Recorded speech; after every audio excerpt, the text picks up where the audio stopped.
포르투를 시작으로 첼시, 레알 마드리드, 인테르 밀란의 감독을 맡으며 무수히 많은 우승컵을 들어올린 명실상부 명장 무리뉴. 하지만 신은 무리뉴에게 우승컵을 주고 겁을 빼앗아 갔으니 너 인성 문제 있어? 오늘 감독님들에게 전해드릴 소식, 혈인유의 순간들입니다.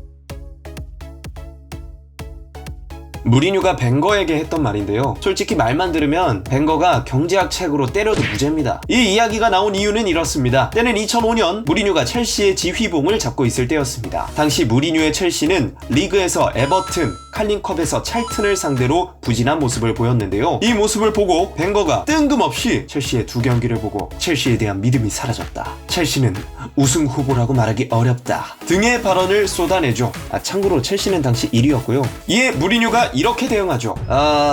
내가 보기에 그는 관음증을 가진 변태입니다. 그는 다른 사람의 엿보기를 좋아합니다. 아마 집에 커다란 망원경을 들여놓고 남의 집을 훔쳐보고 있을 겁니다. 그는 끊임없이 첼시에 대해 말을 늘어놓고 있죠. 벵거는 무리뉴의 이러한 대응을 듣고 오소까지 생각할 정도로 충격을 받았다고 합니다. 이후 무리뉴가 사과를 하긴 했습니다. 그리고 몇 년 뒤에 다시 이런 말을 남기죠. 벵거는 실패 전문가예요. 8년이나 우승 트로피를 차지하지 못한 건 실패죠. 내가 그랬다면 런던으로 돌아오지도 않았을 거예요.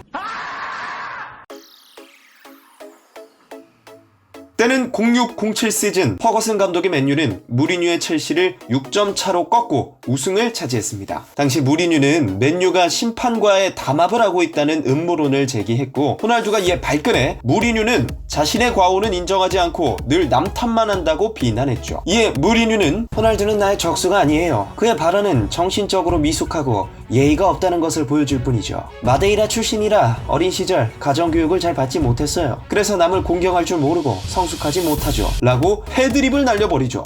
출신 지역 가지고 뭐라고 하는 건 진짜 선 넘긴 했는데 무리뉴가 아니라 무당이었네. 이후 역설적이게도 레알 마드리드에서 감독과 선수의 관계로 재회하게 된 둘은 밀당을 반복하며 아직까지도 썸만 타고 있습니다. 2014년 첼시와 웨스트햄의 경기는 우승 경쟁에 있어서 중요한 경기였습니다. 하지만 웨스트햄이 우주방어를 시전하면서 첼시의 앞길을 막았죠. 이에 우주방어의 대가, 템백의 아버지 무리뉴가 웨스트햄을 19세기 축구라고 비판한 겁니다. 이 외에도 템백을 시전하는 토트넘을 보고 2004년 내가 관중이면 50파운드나 되는 입장료를 내고서 토트넘이 수비만 하는 경기를 본 것에 화가 날 거예요 라는 자아비판적인 말을 하기도 했죠. 남을 까다 못해 본인까지 까버리는 공정함의 대가 무리뉴였습니다.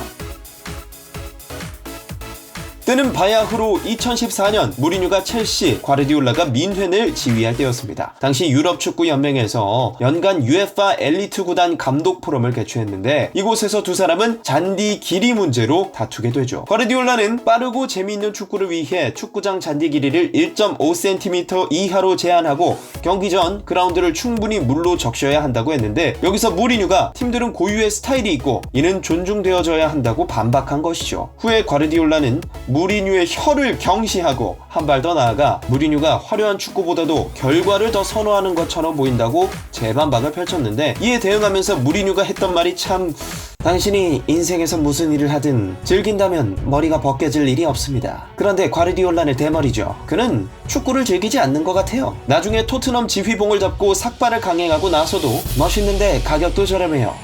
또 누구랑 달리 내 머리카락은 다시 날 것이죠 라고 하며 펩을 2번이나 죽여버렸죠. 이외에도 참 다양한 방면에서 자신의 언변을 이용해 상대방에게 비수를 꽂았는데요. 올 시즌은 또 어떤 언변으로 화제가 될지 참 궁금합니다. 자, 그럼 오늘의 한마디, 뒤진다.